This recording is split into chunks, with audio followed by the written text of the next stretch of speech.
आओ बहना, आओ बहना, अब ना चूको तुम इस बार, दिल्ली पुकार रही। आओ माया बहन इस बार, दिल्ली पुकार रही। जय भीम। साथियों, अब मैं आपसे यहाँ विधानसभा आम चुनाव के संबंध में कुछ जरूरी मुद्दे आप लोगों के बीच में रखना चाहता हूं। साथियों, पिछले 11 सालों से यहाँ दिल्ली प्रदेश में आम आदमी पार्टी की सरकार चल रही है, परंतु आज भी दिल्ली की हालत वैसी ही है जैसे आज से 11 साल पहले थी, जब आम आदमी पार्टी सत्ता में जीतकर यहाँ दिल्ली में आई थी। आज भी दिल्ली की सड़कों की वही बेकार हालत है जो 11 साल पहले थी। आज भी दिल्ली की हवा में कोई सुधार नहीं आया। आज भी दिल्ली का पानी पीने लायक नहीं है। आज भी दिल्ली की जनता को रोजगार नहीं मिल पाया। साथियों, पर इस बार आप सब वोट डालने से पहले इन जरूरी मुद्दों पे सवाल जरूर कीजिएगा और इनकी जो हवाई चुनावी वादे होते हैं उनकी भी सच्चाई समझने की कोशिश कीजिए। क्या काम किया है केजरीवाल जी की सरकार ने हमारी पढ़ाई यानी शिक्षा के क्षेत्र में, हमारे बच्चों को रोजगार के देने के क्षेत्र में और आपकी अपनी दिल्ली की डेवलपमेंट के लिए। मैं यहाँ बैठे सभी से पूछना चाहूंगा, क्या क्या मिला आप लोगों को, आपके बच्चों को शिक्षा के नाम पे? केजरीवाल जी की सरकार के चलते हुए पिछले 11 सालों में यहाँ इनकी सरकार ने सिर्फ आपकी आंखों में धूल झोंकने के अलावा और कुछ नहीं किया। एक तरफ वर्ल्ड क्लास एजुकेशन देने का वादा करते हैं, कहते हैं नए 20 कॉलेजेस बनाएंगे दिल्ली के प्रदेश में, और दूसरी तरफ 9th में फेल हुए बच्चों को जबरदस्ती ओपन स्कूलिंग बोर्ड में डालने का काम करते हैं। जहां पे हमारे बच्चे पास हो या फेल हो, केजरीवाल जी की सरकार को कोई फर्क नहीं पड़ता, क्योंकि national institute of open schooling में डालने के बाद ये बच्चे केजरीवाल जी की जिम्मेदारी नहीं होते। ये बहुत चौड़ के बोलते हैं कि जब से मैंने दिल्ली में सत्ता बनाई, जब से मैं दिल्ली की सत्ता में आया हूं, तो मैंने अपने दिल्ली के स्कूलों में, सरकारी स्कूलों में बच्चों को पढ़ाने लिखाने का काम किया है। हमने एवरेज स्कूलों की बच्चों की पासिंग मार्क्स बढ़ा दिए। परंतु सच बात तो यह है कि केजरीवाल जी की सरकार की रिपोर्ट कार्ड में जब ये बच्चे ओपन स्कूलिंग में डाल दिए जाते हैं तो उन्हें ट्रांसफर स्टूडेंट दिखाते हैं। तो बच्चे जो फेल हो गए वो तो ये काउंट करते नहीं। जो बच्चे अपने आप से, अपनी मेहनत से पास हो जाते हैं, उसका श्रेय लेने ये जरूर वहां पहुंच जाते हैं। सच तो यह है कि आज 40% से ज्यादा बच्चे 9th फेल हो जाते हैं, और एक बार फेल होने के बाद इनकी शिक्षा के क्षेत्र में आगे बढ़ने के लिए तकलीफें बढ़ जाती हैं। और आप सभी जानते हैं कि सरकारी स्कूलों में पढ़ने वाले बच्चे किस समाज से आते हैं। यहाँ बैठे हमारे सभी सदस्य जानते हैं कि ये हमारे SC, OBC, ST, पिछड़े गरीब समाज के बच्चे हैं जो सरकारी स्कूलों में पढ़ते हैं, और केजरीवाल जी इन्हीं समाज के बच्चों के, हमारे ही समाज के बच्चों की शिक्षा से खिलवाड़ करने का काम करते हैं। एक तरफ बाबा साहब डॉक्टर भीमराव अंबेडकर जी को अपना आदर्श मानते हैं, दूसरी तरफ उन्हीं के समाज के बच्चों की जिंदगी से खिलवाड़ करते हैं। साथियों, यही केजरीवाल जी की सोच, सामाजिक यही सोच है, ये हमारे समाज के बच्चों को आगे बढ़ने से रोकने की कोशिश करते हैं, क्योंकि ये जानते हैं कि अगर हमारे समाज के बच्चे पढ़ लिख गए तो अपने हकों के लिए भी लड़ने के लिए तैयार हो जाएंगे। ये चाहते नहीं कि हमारे समाज के बच्चे अपने पैरों पर खड़े होकर अपने हकों के लिए लड़े। साथियों, ये इनका कोई पहला झूठ नहीं है। ये इनका कोई पहला झूठ नहीं कि ये वर्ल्ड क्लास एजुकेशन सिस्टम बनाएंगे। इनका दूसरा झूठ कि हम दिल्ली के युवाओं को रोजगार देंगे। केजरीवाल जी ने एक नहीं कई बार ये वादा किया है। 2014 में उन्होंने वादा किया था कि मैं दिल्ली में 8 लाख रोजगार दूंगा। उसके बाद 2022 में दोबारा वादा किया कि मैं 20 लाख से ज्यादा सरकारी नौकरी दूंगा, यानी टोटल में 28 लाख से ज्यादा रोजगार देने का वादा किया था। परंतु आज 11 साल बाद भी केजरीवाल जी की सरकार ने मात्र 12,500 नौकरियां दी हैं। मात्र 12,500 नौकरियां। भाई साहब, इनसे अगर कोई पूछे ना कि आपके वादों के पिटारे को खोल के दिखाओ, तो ये तो इतनी लंबी लंबी हाँकते हैं जैसे द्रौपदी की साड़ी हो, ये फेंके जाए और हम लपेटते जाएं। 28 लाख नौकरियां देने का वादा किया था और दिया क्या? 12,500 नौकरियां। ये भी कोई वादा होता है? ऐसे तो हम धोखा भी नहीं कह सकते, तो सामने सामने मुंह पे झूठ बोल के गया आदमी। इतना ही नहीं, बल्कि दिल्ली में जो पहले से सरकारी नौकरियां थी उनका आज इतना बुरा हाल कर दिया भाई साहब ने। आज 40% से ज्यादा वो सरकारी नौकरियों को भी इन्होंने कॉन्ट्रैक्चुअल यानी कच्ची नौकरियां बना दी। एक तरफ तो इन्होंने पक्की नौकरियां दी नहीं, दूसरी तरफ जो सरकार में पहले पक्की नौकरियां थी उनको भी आधी से ज्यादा नौकरियों को कच्ची बना दिया, ताकि कच्ची नौकरियों में इन्हें बाबा साहब का दिया हुआ जो हमारा आरक्षण है वो ना देना पड़े।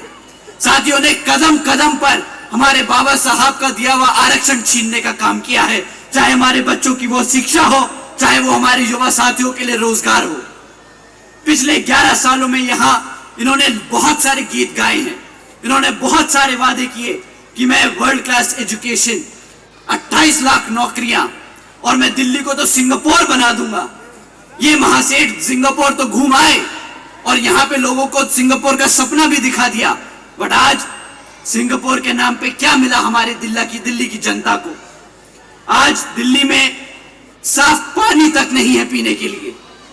हर साल गर्मी के मौसम में हमारे दिल्ली की जनता को टैंकर माफियाओं के भरोसे जीना पड़ता है। यहाँ दिल्ली में कॉलोनी में टैंकर आएगा तो पानी मिलेगा, नहीं तो पानी नहीं मिलने वाला। साथियों, ये है सिंगापुर इनका, ये है आम आदमी पार्टी का सिंगापुर, जहां पे साफ पानी नहीं मिल सकता। ये किस तरीके के मुख्यमंत्री हैं? एक तरफ कहते हैं कि मैं सिटी ऑफ लेक्स बना दूंगा, और जब बारिश का मौसम आता है तो पूरी दिल्ली डूब रही होती है। इनका मतलब है कि दिल्ली को डुबा दो तो सिटी ऑफ लेक्स बन जाएगा। साथियों, इनके वादों का कोई सर पैर नहीं। जब भी इलेक्शन आता है तो इन्होंने तो एक नया वादा निकाल के डाल देना है आप लोगों के बीच में, पूरा करे या ना करे कोई इनको जिम्मेदार नहीं ठहराता। जब इनसे हम पक्की सड़कों के लिए बारे में पूछे, साथियों अगर आप इनसे कभी पक्की सड़कों के बारे में पूछेंगे ना, तो ये पलट के आपको जवाब देंगे कि जी वो तो एलजी काम नहीं करने देते। इनके पास हर चीज का जवाब है। जब आप इनसे सवाल करेंगे तब ये अपनी जिम्मेदारियों से पल्लू झाड़ने का काम करेंगे। तब ये बोल देंगे कि भाजपा काम नहीं करने देती, केंद्र की सरकार काम नहीं करने देती, एलजी काम नहीं करने देता। आज दिल्ली की जनता को इनसे पूछना होगा कि भाई अगर तुमसे काम नहीं होता है तो सत्ता छोड़ दो, नहीं जरूरत है तुम्हें मुख्यमंत्री या आम आदमी पार्टी को सत्ता में रहने की। इन्होंने तो यह भी वादा किया था कि मैं दिल्ली को वायर फ्री कर दूंगा। इन्होंने यह भी वादा किया था कि मैं यमुना नदी साफ कर दूंगा और आप सबके साथ 5 साल बाद यमुना में डुबकी लगाने जाऊंगा।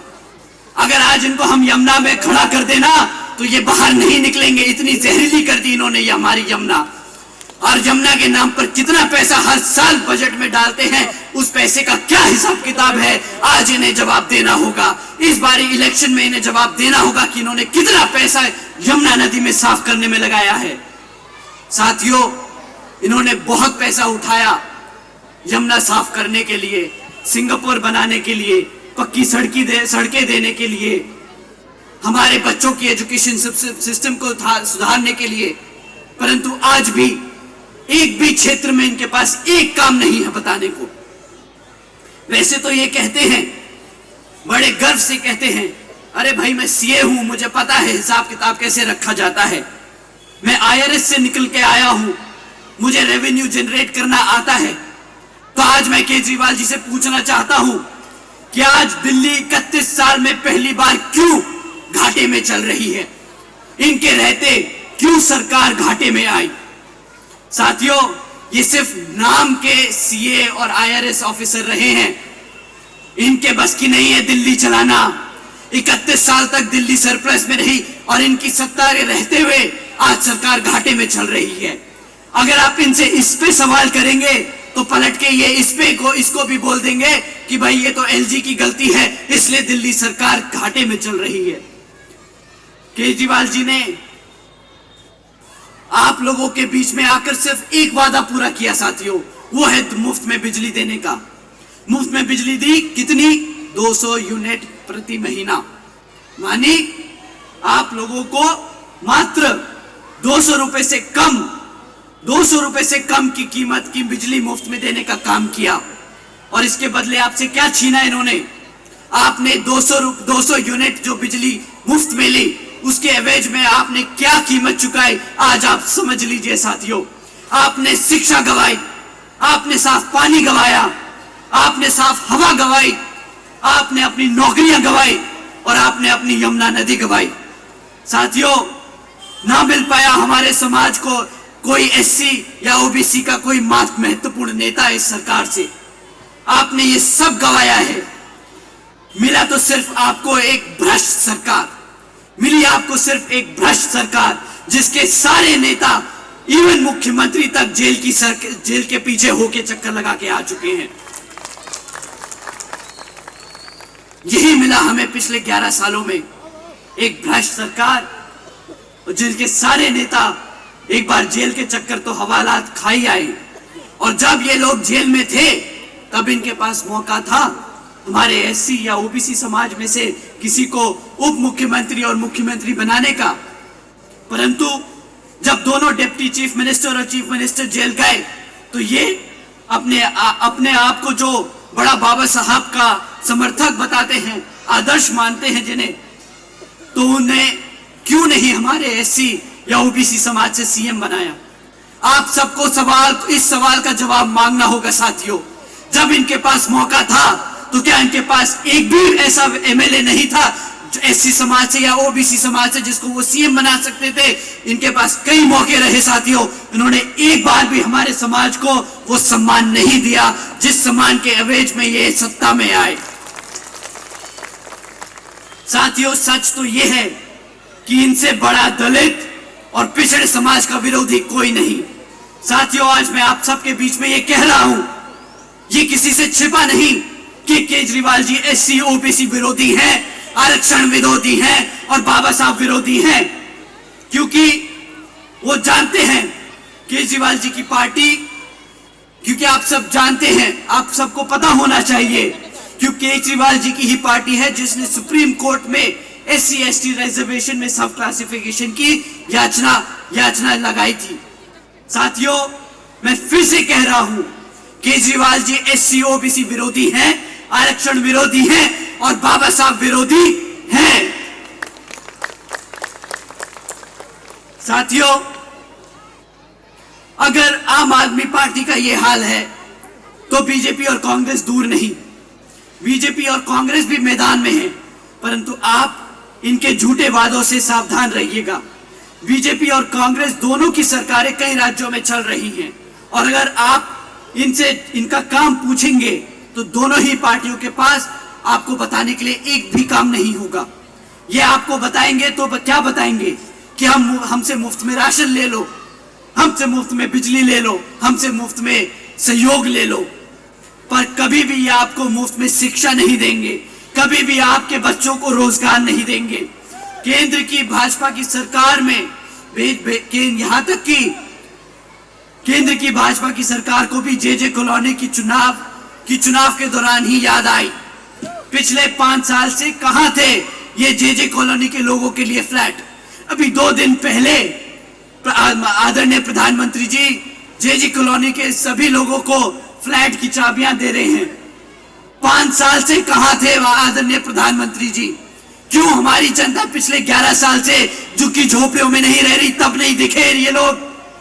तब प्रधानमंत्री जी को नहीं दिखे कि हमारे लोग कैसे झुग्गी झोपड़ियों में अपना दिन काट रहे हैं? आज जब चुनाव सर पर है तो इन्हें हमारे समाज की याद आ रही है, तब इन्हें जे कॉलोनियां दिख रही हैं, तब इन्हें दिख रहा है कि हमारा समाज कैसे झुग्गी झोपड़ियों में रह रहा है, तो इन्हें फ्लैट दे दिए जाए। साथियों, ये खुलेआम रिश्वत देने का काम कर रहे हैं। ऐसे लोगों के बातों में, ऐसे झूठे वादों में आप लोग मत फंसना। साथियों, इतना ही नहीं, कांग्रेस की बात करनी बेकार है। आज बीजेपी के लिए तो मैं 2 शब्द बोल भी सकता हूं, कांग्रेस के लिए तो वो भी बोलना बेकार है, क्योंकि कांग्रेस के जो 2 भाई बहन हैं ये दोनों जोड़े निकलकर फैशन खेलने से तो इन्हें फुर्सत मिलती नहीं। पार्लियामेंट में जाके नीली टी शर्ट नीली साड़ी पहन के नाटक पूरा कर लेते हैं। जिन राज्यों में इनकी सरकारें चल रही हैं, ये वहां तो हमारे समाज को आज तक सम्मान तो दे नहीं पाए। आज यहां पर जब दिल्ली के चुनाव सर पर है तो इन्हें फैशन खेलना है। साथियों, इन पे और 2 शब्द बोलूंगा तो वो भी जाए होंगे मेरे 2 शब्द। ये दोनों ही पार्टियां एक ही सिक्के के 2 पहलू हैं साथियों। ये दोनों ही पार्टियों ने हमारे बाबा साहब का सम्मान नहीं किया। कांग्रेस ने केंद्र में रहते हुए कभी हमारे बाबा साहब को सम्मान नहीं दिया और बीजेपी ने पूरे देश में आग लगा दी थी। ये आप सब जानते हैं कि बीजेपी ने पूरे देश में आग लगा दी थी जब आदरणीय बहन कुमारी मायावती जी और मान्यवर साहब श्री कांशीराम जी के संघर्षों से बीएसपी ने बाबा साहब को भारत रत्न दिलाया था। आप सब जानते हैं साथियों। मैं आप लोगों के बीच में ये इसलिए कह रहा हूं क्योंकि मैं जानता हूं कि ना हमारा समाज ये भूला है और ना हमारा समाज ये कभी आप सबको भूलने देगा कि इन लोगों ने हमारे बाबा साहब को कभी आत्म सम्मान नहीं दिया। एक तरफ ये आम आदमी पार्टी, बीजेपी और कांग्रेस जैसी पार्टियां हैं जो हमारे समाज को दबा के रखना चाहती हैं, और दूसरी तरफ आपकी अपनी बीएसपी है जो आपके हमारे समाज को, हमारे समाज के साथ साथ सभी गरीबों, शोषितों, वंचितों और पिछड़े समाज के सम्मान दिलाकर उनको एक सम्मानजनक जिंदगी देना चाहती है।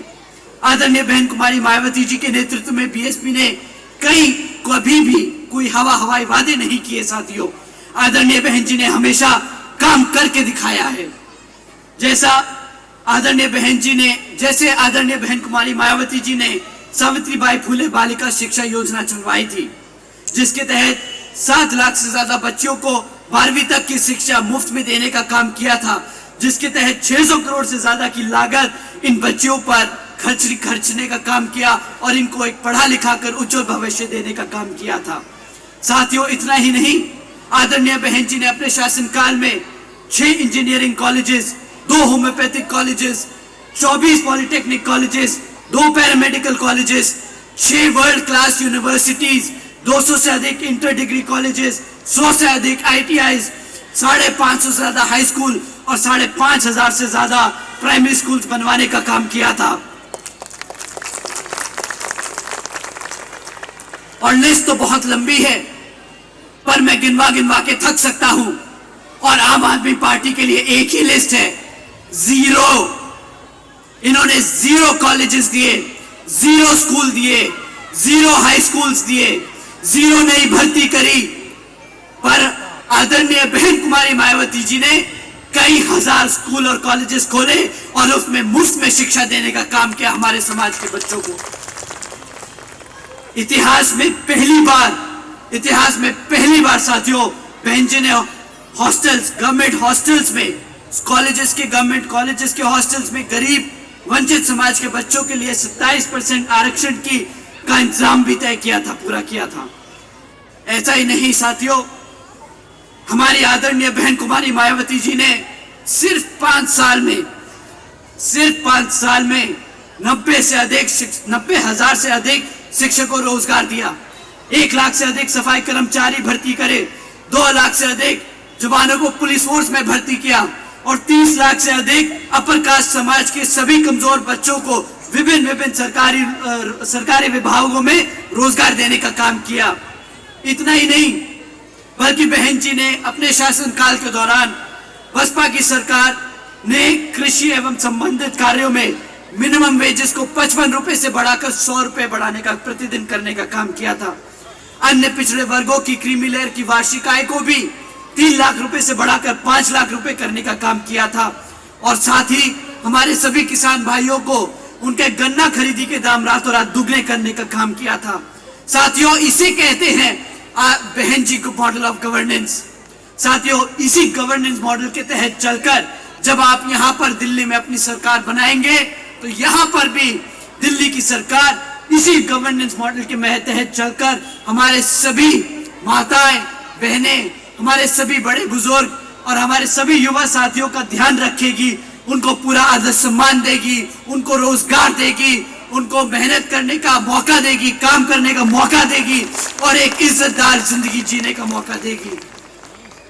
साथियों, एक तरफ ये आम आदमी पार्टी, बीजेपी, कांग्रेस आपको मुफ्त में राशन देती है, जिसके तहत आपके बच्चों को गुलाम यानी नालायक बनाने का काम करती है। अगर मेरा बच्चा पढ़ेगा नहीं, लिखेगा नहीं, कमा नहीं पाएगा और इनकी सब्सिडियों पे जिएगा तो वो नाकाबिल ही बनेगा। ये हमारे समाज को नाकाबिल बनाने की कोशिश कर रहे हैं ताकि हमारे समाज के बच्चे जिंदगी भर इनके सामने हाथ फैलाते रहें। परंतु साथियों, आदरणीय बहन कुमारी मायावती जी ये होने नहीं देंगी, ये होने नहीं देंगी। वो हमारे समाज को पढ़ा लिखा कर, रोजगार देकर, अपने पैरों पर खड़ा कर एक इज्जतदार जिंदगी देने का काम करेंगी। साथियों, इसीलिए यहाँ पर बहुजन समाज पार्टी जरूरी है, इसीलिए दिल्ली की सत्ता बीएसपी के हाथों में होना जरूरी है। साथियों, इन्हीं कुछ जरूरी बातों के साथ ही अब मैं आप लोगों से, मैं खासकर आदरणीय बहन कुमारी मायावती जी की तरफ से ये विशेष अपील करता हूं कि इस विधानसभा आम चुनाव में आप सभी लोग हर मोर्चे पे सावधान रहिएगा। आपका वोट बहुत कीमती है, आपका वोट कोई खरीद ना पाए, आपका वोट कोई लूट ना पाए, आपके वोट कहीं पड़ने से रह ना जाए। साथियों, जाति, बिरादरी, धन, बल, मंदिर, मस्जिद या किसी भी भावना आदि के नाम पर कोई स्वार्थी आपके वोट का दुरुपयोग ना कर ले। साथियों, क्योंकि देश के हर महिला, पुरुष व युवा को वोट का अधिकार यहाँ परम पूज्य बाबा साहब डॉक्टर भीमराव अंबेडकर जी की अति महत्वपूर्ण देन है। साथियों, कमर कसने का समय आ चुका है, सत्ता छीनने का समय आ चुका है, आपको शासक बनने का समय आ चुका है। मैं अपने सभी संतों, गुरुओं, महापुरुषों को, जिसमें खासकर महात्मा ज्योतिबा फूले, छत्रपति शाहू जी महाराज, नारायण गुरु, बाबा साहब डॉक्टर भीमराव अंबेडकर जी एवं मान्यवर साहब श्री काशीराम जी को नमन करता हूं। साथ ही मैं बहुजन समाज पार्टी की राष्ट्रीय अध्यक्ष व उत्तर प्रदेश की 4 बार रही मुख्यमंत्री व पूर्व सांसद आदरणीय बहन जी के नाम से लोकप्रिय बहन कुमारी मायावती जी को भी पूरे तहे दिल से आभार प्रकट करता हूं। साथियों, जिन्होंने अपनी पूरी जिंदगी बामसेफ, DS4 व बीएसपी के जन्मदाता एवं संस्थापक मान्यवर साहब श्री काशीराम जी के बताए हुए रास्ते पर चलकर परम पूज्य बाबा साहब डॉक्टर भीमराव अंबेडकर जी के मानवतावादी व आत्मसम्मान एवं स्वाभिमान के मूवमेंट के कारवां को अपने आजीवन त्याग, तपस्या व कड़े संघर्ष के जरिए एक नई राजनीतिक ऊर्जा दी है, शक्ति दी है और पहचान दी है तथा उत्तर प्रदेश जैसे विशाल व महत्वपूर्ण राज्य में 4 बार अपनी पार्टी बीएसपी के नेतृत्व में सरकार बनाकर खासकर हमारे बहुजन समाज के लिए एक ऐसी मिसाल बन चुकी है जिससे प्रेरणा लेकर करोड़ों लोग आज यहाँ दिल्ली में भी सामाजिक परिवर्तन व आर्थिक तरक्की के मिशनरी कार्य से जुड़ चुके हैं। इतना ही नहीं बल्कि मैं खुद भी उनके इस नेतृत्व से प्रभावित होकर बीएसपी मूवमेंट से जुड़ा हूं और उनके पद चिन्हों पर चलकर इस मिशनरी दायित्व व कर्तव्य व फर्ज को अपनी आखिरी सांस तक निभाने की पूरी कोशिश करता रहूंगा। जय भीम, जय भारत। भीम मिशन अब पूरा